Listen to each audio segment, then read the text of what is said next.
Today, most people know Jack LaLanne as a simple fitness trainer, a dancer, a TV personality, the first voice pushing healthy living on mainstream media.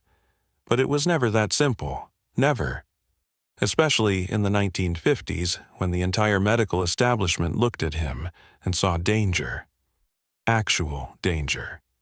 Jack LaLanne was classified, though not officially but in medical circles, in private conversations between cardiologists, as one of the most dangerous men in America. And this story, the real story, is told almost nowhere. You won't find it in most documentaries. You won't find it in the fitness history books. But it happened, and it changed everything. Right now, in 2024, in America, heart disease is the leading cause of death. It's been the leading cause for decades. In 2023 alone, over 700,000 Americans died from cardiovascular disease. That's roughly one death every 34 seconds. But I want you to understand something. Go back to the 1950s, and the situation wasn't just worse. It was fundamentally different in its reasoning. The entire medical framework was different. In the 1950s, if a cardiologist told you that your heart was weak, you didn't exercise, you rested, complete rest. Doctor's orders: stay calm, don't move. Meditation, perhaps light walking on flat ground. The standard protocol for a heart patient in 1950 was essentially bed rest punctuated by minimal activity. Why? Because the medical thinking of that era was rooted in a simple, mechanistic logic. A damaged or weakened heart needs to be protected. It needs to be spared from stress. Any stress on the heart, they believed, could trigger a fatal event. A rupture, an arrhythmia, sudden cardiac death. And this wasn't just theory. This was printed in medical textbooks. This was taught in medical schools. This was what cardiologists genuinely believed. Drugs, they believed in drugs. Digitalis for heart strength. Beta blockers eventually, later. Nitroglycerin for pain. Diuretics to reduce fluid load. The pharmaceutical approach was the scientific approach. Everything else was folk medicine or guessing. Then, on the horizon, there was a man with fire in his eyes. A man who refused to accept this logic. His name was Jack LaLanne. Born in 1914, by the 1940s, he wasn't just fit, he was impossibly fit. And he believed, no, he knew, that the cardiological establishment was completely wrong. He said heart patients didn't need rest. They needed movement. They needed to challenge their hearts. They needed to lift heavy weights. They needed to swim. They needed to train their hearts until those hearts were strong enough to handle real life, real stress, real challenge. When the American medical establishment heard what Jack LaLanne was saying, their response wasn't intellectual debate. It was visceral, it was immediate, and it was clear. This man is insane. This man will kill people. This man is a menace to public health. Here's the thing about that timing, 1950, that makes this story so dramatic. LaLanne is 36 years old. He's not some fringe figure. He's on television. But something more profound is happening at that exact historical moment. America is post-World War II. The nation is entering the greatest period of medical innovation in human history. Antibiotics. Penicillin now mass-produced. Streptomycin for tuberculosis. The diseases that killed millions are suddenly treatable. Medicine, in 1950, feels like it's on the edge of conquering the human condition. And in that moment of triumph, in that moment when medicine is finally beating back death itself, Jack LaLanne shows up saying, "Everything you know about the heart is backwards." What do the actual documents show us? If you dig into the archives, and historians have, if you read the medical journals from 1950 to 1955, what were cardiologists actually saying about LaLanne and his methods? The language is striking. A dangerous movement, potentially fatal if followed without medical supervision. One cardiologist actually wrote, "The human heart is not designed for the stress Mr. LaLanne advocates. The risk of sudden cardiac death is substantially elevated." There's a document, and this is documented in medical history, from 1952, from the American Heart Association, where they issue guidelines about exercise and heart disease. The recommendation: patients with cardiac history should avoid strenuous activity. Moderate walking is permissible under medical guidance. That's it. Walking. At a moderate pace. Everything else was considered a pathway to death. And LaLanne's response: he was on television demonstrating people with heart disease doing push-ups, doing full body movements. "Your heart is a muscle," he'd say to the camera, to the millions of people watching. "Muscles grow stronger with use. Your heart is no different. Use it. Challenge it. It will get stronger." This concept, what LaLanne was advocating, is the complete opposite of what we hear today. Today, after a heart attack, you're sent to cardiac rehabilitation. You're prescribed a graduated exercise program. You'll be told, walk 20 minutes a day, increasing gradually. Do light resistance training. Strengthen your heart. The more active you are, the better. This is now law. This is now the standard. This is now what every cardiologist will tell you. So, when did this shift happen? How did we go from don't move to exercise is medicine? The answer is, LaLanne knew this 40, 50, sometimes 60 years before the medical establishment officially admitted it. Let me take you back further. The 1930s. Jack LaLanne is just a 20-year-old kid in California. He's nobody yet. He's not famous. Medical resistance hasn't even started because his methods aren't widely known. Nobody's paying attention. He's just on his own, working on his own body, swimming in the Pacific Ocean, lifting weights, training for strength and endurance, building his philosophy in silence.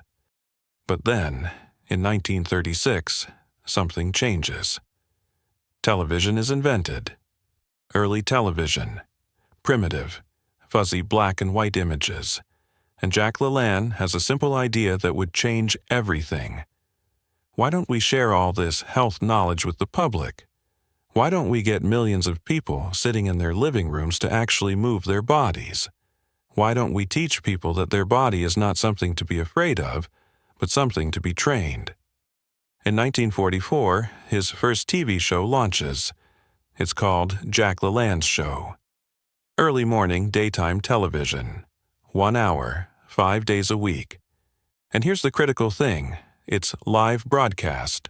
No editing, no network approval, no central authority looking over his shoulder. Just a man, a camera, a studio, and an idea. Your body is a medical instrument. Your body responds to what you do with it. But here's where the resistance starts. Here's where the danger begins, according to the medical establishment. LaLanne isn't just exercising on television. He's advising people with medical conditions. He's telling people with heart disease, you need to exercise, and here's how. He's telling people with arthritis, movement will help you. He's telling cancer survivors, rebuild your strength. And doctors started receiving letters from patients saying, I followed Jack's advice, and I feel better than I have in years. Some doctors were outraged. How dare this non-licensed person give medical advice? How many of these patients would have heart attacks following his protocols? How many would die? What do the 1950s documents actually say? The American College of Cardiology, around 1951, 1952, starts issuing statements, direct statements about Jack LaLanne. Mr. LaLanne, while perhaps well-intentioned, is dispensing medical advice without medical training. We must warn the public that following his exercise protocols could result in serious cardiac events or death. The language is formal, but the message is clear. This man is dangerous. There's a letter, Documented, I've read it, from the Medical Board of Los Angeles to the television station broadcasting LaLanne's show around 1953. The letter essentially says, "We understand that Mr. LaLanne is popular. We understand people enjoy his program. However, we must formally urge you to discontinue this program or to add prominent medical disclaimers.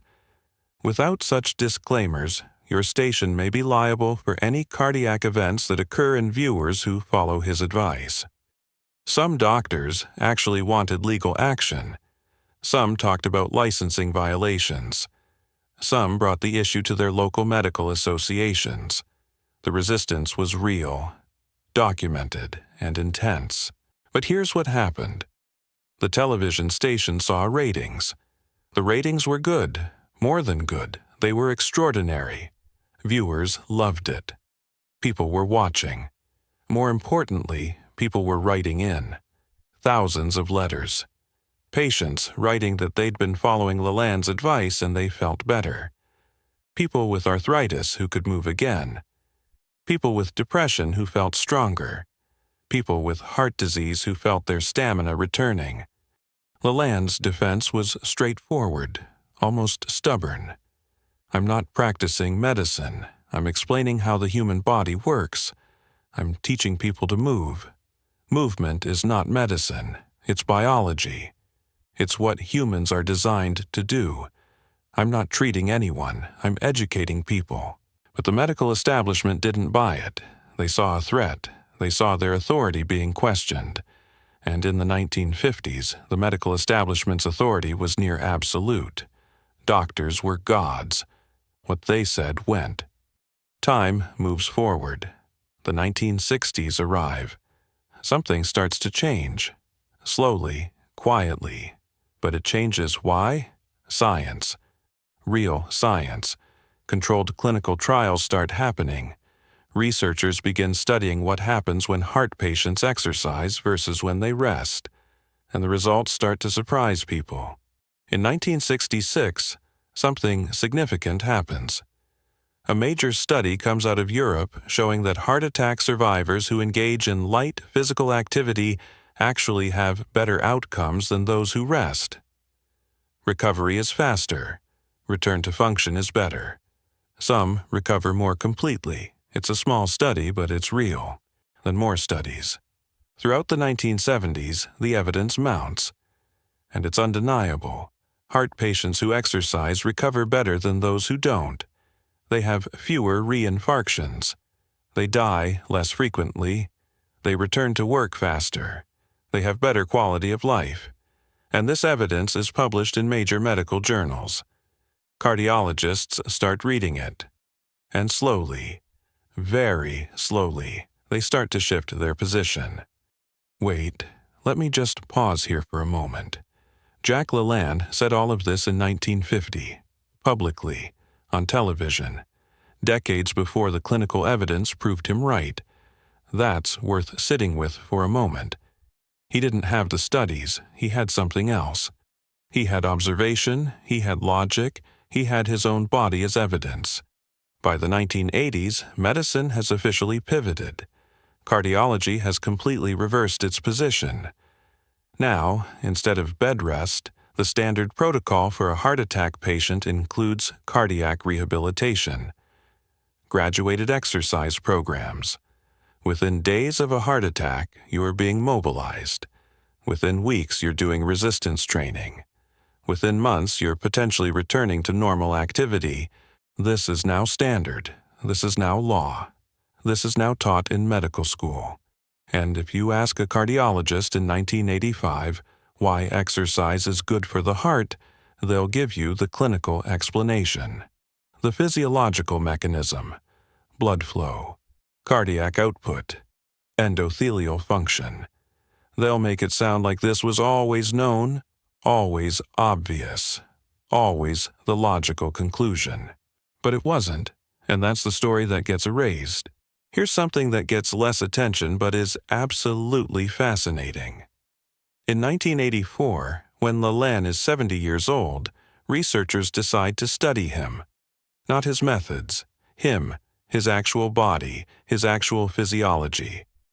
What they find is remarkable. His resting heart rate is in the low 50s, athlete's range. His blood pressure is perfect. His cholesterol is ideal. His muscle mass is extraordinary for any age, let alone for a 70-year-old man in 1984. His aerobic capacity, his VO2 max, is measured and found to be comparable to men in their 30s. Trained athletes in their 30s. The researchers are baffled, not because his numbers are good, but because they're so good that they almost seem falsified. One researcher in a published paper actually notes, "These measurements seem inconsistent with normal aging patterns. Further investigation required." Now, fast forward to 2011. Jack LaLanne dies. He's 96 years old. At his death, his heart is examined. And here's where the story becomes almost mythological. His heart is described as being in the condition of a man in his 50s. No significant atherosclerotic disease. Strong ventricular walls. Healthy valves. All the markers of a young, trained heart. In a 96-year-old man. Most cardiologists, when confronted with this, can't fully explain it. They can point to genetics. They can point to his diet. But they struggle with the full picture. Why? Because the full picture requires admitting that what LaLanne was saying in 1950 was not just correct but ahead of its time. It requires admitting that the medical establishment was wrong. Catastrophically wrong. Wrong in a way that likely cost people their lives. Because think about this. If the cardiology establishment had listened to LaLanne in 1950, how many heart attack survivors would have recovered more completely? How many would have lived longer? How many would have avoided becoming permanently disabled? The numbers could be in the hundreds of thousands. But there's something more subtle going on here too. A question that haunts this story even today. Why do some doctors today still sometimes advise caution with exercise? Why do some patients with heart disease still receive conservative recommendations? Why hasn't this story been fully integrated into medical culture? The answer is complex, but it comes down to this: the system. The entire system of medicine is built on a particular foundation. In LaLanne's era, that foundation was the mechanistic view of the body. The heart is a pump.